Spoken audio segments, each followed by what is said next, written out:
ஜனநாயகன் படம் இன்னைக்கு ரிலீஸ் ஆக வேண்டியது இன்னைக்கு ரிலீஸ் ஆகலை. எப்போதான் ப்ரோ ஜனநாயகன் ரிலீஸ் ஆகும்? பொங்கலுக்கு ரிலீஸ் ஆகிடுமான்னு கேட்டிங்கன்னா பொங்கலுக்கும் படம் ரிலீஸ் ஆகாது. இந்த மாதமாவது படம் ரிலீஸ் ஆகுமான்னு கேட்டிங்கன்னா இந்த மாதமும் படம் ரிலீஸ் ஆகாது.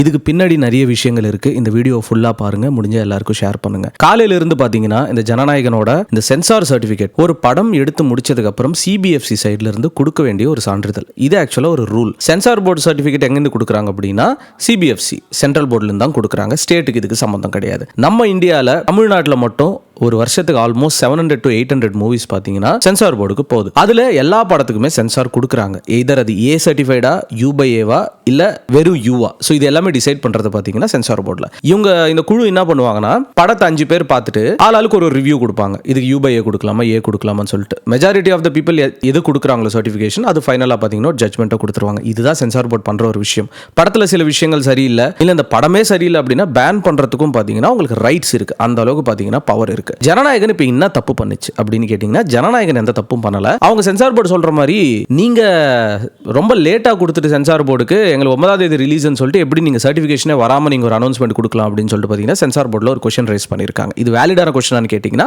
வேலிடான கொஸ்டின். ஆனா படம் 9ஆம் தேதி ரிலீஸ் அனௌன்ஸ் பண்ணிட்டு சென்சார் போர்டுக்கு படம் 8ஆம் தேதிலாம் அனுப்பல. டிசம்பர் 19ஆம் தேதியை பாத்தீங்கன்னா அனுப்பிச்சிட்டாங்க. கட்ஸ் இதெல்லாம் பண்ணணும்னு சொல்லிட்டாங்க. 21ஆம் தேதி கட்ஸும் பண்ணிட்டாங்க. எல்லாமே கிளியர் பண்ணிட்டு யூபைஏ கொடுக்கப்படும் அப்படின்னு சொல்லிட்டு போன் வழியாவோ ஏதோ சம்திங் சொல்லியிருக்காங்க. ஒருத்தர் மட்டும் பார்த்தீங்கன்னா கேஸ் கொடுத்துட்டார் படம் ரிலீஸ் ஆகக்கூடாது. இப்போ நிறைய சிக்கல் இருக்கு. இது கேவிஎன் போய் கோர்ட்ல கேஸ் கொடுத்தாங்க. அதுக்கப்புறம் அது திருப்பியும் தள்ளி வச்சிட்டாங்க. அண்ட் இன்னைக்கு காலையில 10:30 மணிக்கு சென்னை ஹைகோர்ட்ல ஜட்ஜ் என்ன சொல்லியிருக்காங்கன்னா சிபிஎஃப்சிக்கு எல்லாமே முறைப்படியா பண்ணியிருக்காங்க. நீங்க இதை டிலே பண்றதுக்கான ரீசன் என்ன, நீங்க இந்த படத்துக்கு யூபையை தாராளமா கொடுக்கலாம் அப்படின்னு சொல்லிட்டு ஒரு ஆர்டர் கொடுத்துட்டாங்க. இந்த இடத்துல தளபதி ஜெயிச்சிட்டாரு, ஜனநாயகன் ஜெயிச்சிச்சு, படம் ரிலீஸ் ஆயிடு பொங்கலுக்கு அப்படி இப்படின்னு சொல்லிட்டு பாத்தீங்கன்னா ஸ்வீட்லாம் கொடுத்து கொண்டாடி காலையில நிறைய நியூஸ்லாம் வந்தது. 10:30 மணிக்கு வந்த இந்த ஜட்ஜ்மெண்ட் 10:50க்கு சிபிஎஃப்சி பாத்தீங்கன்னா இன்னொரு கேஸ் எஸ்கலேட் பண்ணாங்க. எங்களுக்கு டைம் கொடுங்க, மண்டே வரைக்கும் இந்த கேஸை தள்ளி வைங்க, நாங்க எங்க சைடுல இந்த லாயர் வச்சு பேசுறோம்னு சொல்லிட்டு. ஒரு படத்தோட சர்டிபிகேஷனுக்கா இவ்வளவு இஷ்யூ பண்றீங்க. என்ன விஷயம்னா சிபிஎஃப்சி சைடு வாதாடுறதுக்கான லாயர் யார் தெரியுமா?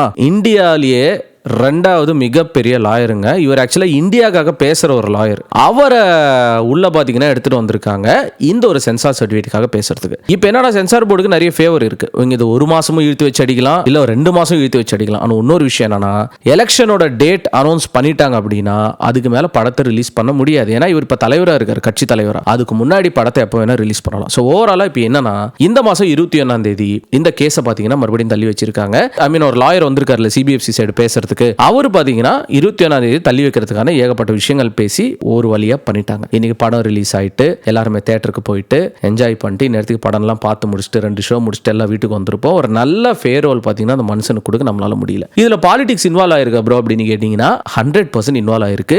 இது எல்லாத்துக்கும் ஒரே ரீசன் என்னன்னா இந்த படம் கிடையாது, இந்த டைரக்டர் கிடையாது, ஸ்டோரி கிடையாது. தளபதி விஜய் அவர் அரசியலுக்குள்ள வந்துட்டாரு, ஏதாவது பண்ணிட்டு மார்க் பண்ணணும். நீங்க யோசிச்சு பாருங்களேன், எவ்வளவோ படங்களுக்கு சென்சார் கொடுக்குறாங்க, எவ்வளவோ படங்களுக்கு சர்டிபிகேஷன்ஸ் கொடுக்குறாங்க. ஆனா இந்த படத்துக்கு மட்டும் ஏன் இவ்வளவு பிரச்சனை? இன்னைக்கு தான் இந்த பிரச்சனைன்னு கேட்டா அவர் அரசியலுக்குள்ள வரதுக்கு முன்னாடி அவ்வளவு பிரச்சனை கொடுத்துட்டு இருந்தாங்க. இப்போ இன்னொரு படம் பராசக்தி லாஸ்ட் மினிட்ல தான் அவங்களுக்கு சென்சார் கொடுத்துருக்காங்க. ஜனநாயகனோட லேட்டா தான் சென்சாருக்கு அவங்க அமைச்சிருந்தாங்க. பட் அந்த படத்துக்கு கொடுத்துட்டாங்களே, யூபைஏ கொடுத்துட்டாங்களே. அதுலயும் ஒரு 24 to 25 சீன்ஸ் எல்லாம் கட் பண்ண சொல்லிட்டாங்க. அதுலயும் நிறைய கான்ட்ரோவர்சி விஷயங்கள்லாம் இருக்கு. அதெல்லாம் தூக்க சொல்லிட்டாங்க. படம் நாளைக்கு ரிலீஸ் ஆக போகுது. தியேட்டர்ல புக்கிங்ல ஸ்டார்ட் ஆயிடுச்சு. ஜனநாயகன் ஒரு பொலிட்டிக்கல் ஃபிளிக், ஒரு கமர்ஷியல் மூவி, ஒரு 3 ஹவருக்கான படம். ஹெச் வினோத் பாத்தீங்கன்னா தளபதி அவர்களோட அந்த ஒரு ஃபியூச்சரை யோசிச்சு பாத்தீங்கன்னா படம் எடுத்திருக்காங்க. என்ன தவறு இருக்கு? தமிழ் சினிமால இந்த மாதிரி படங்கள் வந்ததே கிடையாது. பாலிவுட்ல இந்த படங்கள் வந்ததே கிடையாது. இந்தியால இந்த மாதிரி பொலிட்டிக்கல் பேஸ் பண்ணி படங்கள் வந்ததே கிடையாது. இதை விட பாத்தீங்கன்னா கவர்மெண்ட் கொஸ்டின் கேட்கற மாதிரி படங்கள்லாம் பாத்தீங்கன்னா சென்சார் பண்ணி கொடுக்குறாங்க. சரி ஓகே, நீ யூபைஏ கொடுக்காத, யூவும் கொடுக்காத, ஏ சர்டிஃபிகேட் கொடுத்துட்டு போ.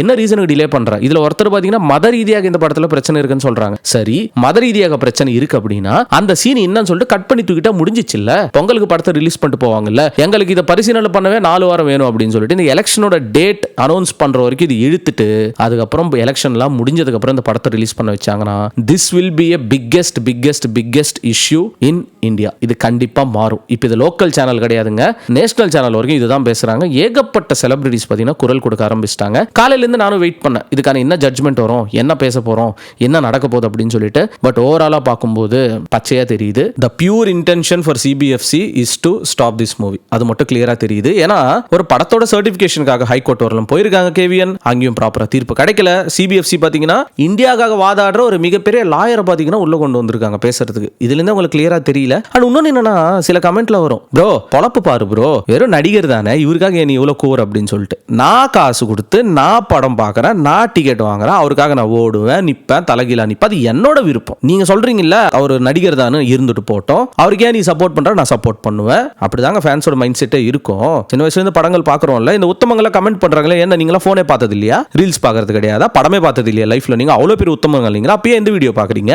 பிடிக்கலன்னா தட்டி விட்டு போக வேண்டியது தானே. தெரியல கைஸ், ஒரு படத்துக்காக இவ்வளவு பிரச்சனை கொடுப்பீங்க, like man this is so silly actually. பாலிடிக்ஸும் படத்தை மிக்ஸ் பண்றாங்க பாருங்க. அது இந்த தளபதி விஜய்னா ஏன் இவ்வளோ ஒரு கொந்தளிச்சு போயிருக்காங்கன்னு எனக்கு புரியல. இது பயமா இல்லை அடுத்தது ஏதாவது பெருசா நடக்கும்னா எனக்கு ஒன்றும் புரியல. 12ஆம் தேதி சிபிஐ கூப்பிட்டுருக்காங்க இன்வெஸ்டிகேஷனுக்கு டெல்லிக்கு. இவ்வளோ பிரச்சனைகள் நடக்கிற டைம்ல like I am not sure. இப்போ என்னன்னா கேவிஎன் மண்டே சுப்ரீம் கோர்ட்டுக்கு போறாங்களா. ஸோ சுப்ரீம் கோர்ட்டுக்கு இது போயிடுச்சு அப்படின்னா இன்னும் வேற லெவல் நேஷனல் யூஸ் ஆகும். நிறைய கட்சிக்காரங்க இப்போ சப்போர்ட் பண்றாங்க, படத்தை படமா பாருங்க அப்படின்னு சொல்லிட்டு. நிறைய பேர் காசு போட்டிருக்காங்க உள்ள. கடைசியா ஃபேன்ஸோட எமோஷன்ஸ்லேயே பார்த்தீங்கன்னா விளையாடிட்டாங்க. தலைவா படம் வந்து பார்த்தீங்களா, அந்த சினாரியோ தான் இப்போ ஆக்சுவலாக இருக்கு. எதுக்கு இவ்வளோ நெருக்கடி கொடுக்குறாங்கன்னு சொல்லிட்டு கிளியரா நமக்கு தெரியுது. வீடியோவில் பார்த்தீங்கன்னா ஒரு குட்டியோட ஆஃப் டாபிக், ரியல் லைஃப்ல நீங்க இப்போ சீட் கோட் பார்த்துருக்கீங்களா? நான் பார்த்துருக்கேங்க. ஒரு 20 நிமிஷத்துக்கான வீடியோ ஸ்டெப் பை ஸ்டெப் நமக்கு சொல்லி கொடுப்பாங்க. 1 மடங்கு காசு போட்டால் 3 மடங்கு பார்த்தீங்கன்னா எடுக்க முடிஞ்சது. அந்த பிளேலிஸ்ட்கான லிங்க் பார்த்தீங்கன்னா டிஸ்கிரிப்ஷனில் கொடுக்குறேன், நீங்க ஃபுல்லாக பார்க்கணும். அப்படி இல்லை மேலே ஒரு ஐ பட்டனில் நான் கொடுத்துட்றேன். நம்ம ஒரு டெலிகிராம் சேனல் ஓப்பன் பண்ணிருக்கோம், டிஸ்கிரிப்ஷனில் லிங்க் இருக்கு, மறக்காம போய் செக் பண்ணி பார்த்துருங்க. இது ஒரு விளம்பரம் தான், விளம்பரமா மட்டும் பாருங்க. அண்ட் ஒரு சூப்பரான ஒரு விஷயத்தை நான் சொல்றேன், அதுக்கு ஆன்சர் நீங்க டெலிகிராம்ல போய் பார்க்கலாம். ஒரு யூடியூப் சேனல் இப்ப இருக்கிற காலகட்டத்தில் ஒருத்தர் ஸ்டார்ட் பண்ணணும் அப்படின்னா வெறும் மொபைல் வச்சே வீடியோஸ் எடுக்கலாமா, இல்ல கண்டிப்பா ஒரு கேமரால இன்வெஸ்ட் பண்ணணுமா? இதுக்கான ஆன்சர் நீங்க தெரிஞ்சுக்கணும்னா டெலிகிராம் போய் செக் பண்ணுங்க. அதுல பாத்தீங்கன்னா கண்டிப்பா ஆன்சர் நான் கொடுத்துருப்பேன். இது தளபதிக்கு ஒன்றும் புதுசு இல்லைங்க. லைக் இந்த மாதிரி பிரச்சனைகள் ஃபேஸ் பண்றது அந்த மனுஷனுக்கு ஒன்றும் புதுசுலாம் கிடையாது. எப்பத்துல இருந்தோ ஃபேஸ் பண்ணிட்டு தான் இருக்காரு. எல்லா படமே ஏதோ ஒரு சின்ன சின்ன சிக்கல் வந்துட்டே இருக்கும். டைட்டிலுக்கு பிரச்சனை வரும், பாட்டுக்கு பிரச்சனை வரும், போஸ்டருக்கு பிரச்சனை வரும், ஸ்டோரி பிரச்சனை வரும், அதுல இருக்க பொலிட்டிக்கல் டயலாக்ஸுக்கு பிரச்சனை வரும், ப்ரொடெஸ்ட் பண்ணுவாங்க, தியேட்டர்ல வந்து கல்லு தூக்கி எறிவாங்க, தியேட்டர்ல இதை வச்சு பிளாஸ்ட் பண்ணுவோம்னு சொல்லிட்டு மிரட்டுவாங்க. ஏகப்பட்ட விஷயங்கள் நம்ம பார்த்தாச்சு. பட் இப்போ அரசியலுக்குள்ள வந்ததுக்கு அப்புறம் நிறைய பேசிட்டாரு இல்ல தளபதி, என்ன பண்ணுவாங்க, எங்க கை வைக்கணும்னா அவரோட ஃபினான்ஷியல் விஷயமாவோ எமோஷனல் விஷயமாவோ நிறைய விஷயத்துல பாத்தீங்கன்னா கை வைக்கணும். இப்போ என்னன்னா காங்கிரஸே பாத்தீங்கன்னா அந்த தளபதி சப்போர்ட் பண்ணியிருக்காங்க. இதுக்கப்புறம் எப்படி படத்தை ரிலீஸ் பண்ண விடுவாங்க? ஏகப்பட்ட காம்ப்ளிகேஷன்ஸ் இருக்கு. நான் ஏதோ சும்மா உட்காந்து ஒரு 10 நிமிஷம் 15 நிமிஷம் வீடியோ பேசுறதுலாம் கிடையாது. இதுக்கு பின்னாடி ஒரு மிகப்பெரிய சதி இருக்கு. 1 இல்ல 2 இல்ல, ஏகப்பட்ட சதி இருக்கு. இதெல்லாம் நம்ம ஓப்பனா சொல்லலாம். பட் ஆனா நமக்கு எது உண்மை எது பொய்யன்னு தெரியாது. இல்ல நம்ம ப்ரெடிக்ட் பண்ணி ஈஸியா ஏதோ ஒன்று சொல்லிட்டு போயிடலாம். பட் இப்போ சிபிஎஃப்சி சரி ஓகேப்பா, படத்துல ஒரு மத ரீதியா சில விஷயங்கள் இருக்கு, அதுல 4-5 பேர்ல ஒருத்தருக்கு பிடிக்கல, கேஸ் கொடுத்துட்டாங்க, சென்சார் சர்டிஃபிகேட் கொடுக்கல. இப்போ என்ன நாங்க கொஸ்டின் கேட்கறது, நாங்க சர்டிஃபிகேட்டே கொடுக்காம நீங்க எப்படிப்பா 9ஆம் தேதி படம் சொல்லி அனௌன்ஸ் பண்ணுவீங்க? ப்ரொடக்ஷன் ஹவுஸ் கிட்ட ஒரு கொஸ்டின் கேட்டிருக்காங்க, ரொம்ப வேலிடா கேட்டிருக்காங்க. இப்போ அந்த 21 சீனை தூக்கிட்டாங்க. இந்த மத ரீதியா ஏதோ சொல்றாங்க, அது என்ன சீன் சொன்னா கேவியன் அதுவும் ரிமூவ் பண்ணிடுவாங்க. இதுக்கு மேல என்ன உங்களுக்கு பிரச்சனை சென்சார் கொடுக்கறதுக்கு? அண்ட் தளபதி அவர்களோட படம் ஜனநாயகன் அப்படின்றது it's not a small movie. ஒரு மிகப்பெரிய கமர்ஷியலான ஒரு ஆக்டர் 500 கோடி ஒரு பிசினஸ் பண்ணியிருக்காங்க இந்த படத்துக்கு. அப்படியாப்பட்ட ஒரு நடிகர், இந்தியாவில் எல்லாருக்கும் தெரிஞ்ச ஒரு நோன் ஃபேஸ், அவரோட படங்களுக்கு நீங்க இவ்வளவு பிரச்சனை கொடுக்குறீங்கன்னா நாளைக்கு ஒரு புது ஃபிலிம் மேக்கர்ஸ் வராங்க, புது டைரக்டர் வராங்க, புதுமுகமான ஒரு ஹீரோ வராங்க, இன்வெஸ்ட் பண்றாங்க, அவங்கள எதை நம்பி போவாங்க? இப்போ புரியுது ஏன் எல்லாரும் ஓடிடி நம்பி போறாங்கன்னு. சில படங்கள் பாத்தீங்கன்னா தியேட்டர்ல பார்த்தாதாங்க அந்த செலிப்ரேஷன், அந்த வைப். ஒரு கடைசி படம் ஒரு நல்ல ஃபேர்வலோட என்னதான் அந்த படத்துல சொல்ல வராரு, இது ஒரு படமா இருக்க போது ஒரு கேம்பெயினா இருக்க போது சரி இருந்துட்டு போட்டோமே, மக்களுக்கு நல்லது சொன்னா என்ன? ஏன் மக்களுக்கு நல்லது சொல்ற மாதிரி எந்த படமே வந்ததே இல்லையா தமிழ்ல? இதுக்கு முன்னாடி எல்லாம் பாத்தீங்கன்னா சென்சார்ல ஒரு பெரிய இஷ்யூ இருந்ததே கிடையாது. பட் ஆனா இப்பெல்லாம் பாத்தீங்கன்னா இந்த சென்சார் அப்படின்னா இந்த தளபதி இந்த மாதிரி படங்கள் நம்ம தமிழ் சில பேர்லாம் நடந்ததுங்க. தக் லைஃப்க்கும் பிரச்சனை நடந்தது, விஸ்வரூபம்லாம் வேற லெவலில் பிரச்சனை நடந்தது. அங்கெல்லாம் பார்த்தீங்கன்னா ரிலீஸ் இஷ்யூ ஆச்சு. இப்போ இந்த படத்தில் அப்படி என்னதான் பிரச்சனை இருக்கு? அப்படி எச் வினோத் என்னதான் பண்ணியிருக்காரு? கேசரின்னு சொல்லிட்டு எல்லாரும் கலாச்சிட்டு இருந்தாங்க. பட் எச் வினோத் என்னதான் இதுல பண்ணி வச்சிருக்காரு, என்னதான் ஹிந்தி வச்சிருக்காருன்னு எனக்கு புரியல. எவ்வளவு பெரிய பிரச்சனை வரதுக்கான ரீசன். அது இன்னொன்று என்னன்னா டிவிக்குன்றது பிஜேபியோட பி டீமா. இப்போ பேசுங்கடா வந்து கமெண்ட்ல இப்போ வந்து கூவுங்க பிஜேபியோட பி டீம் ஏ டீம்னு சொல்லிட்டு. சென்ட்ரல்ல இருந்து ஒரு பிரஷர் வரும் இந்த படத்தை ரிலீஸ் பண்ணக்கூடாதுன்னு. மனுஷன் லோக்கல் கிடையாதுங்க, நேஷனல். அவ்வளோதான்.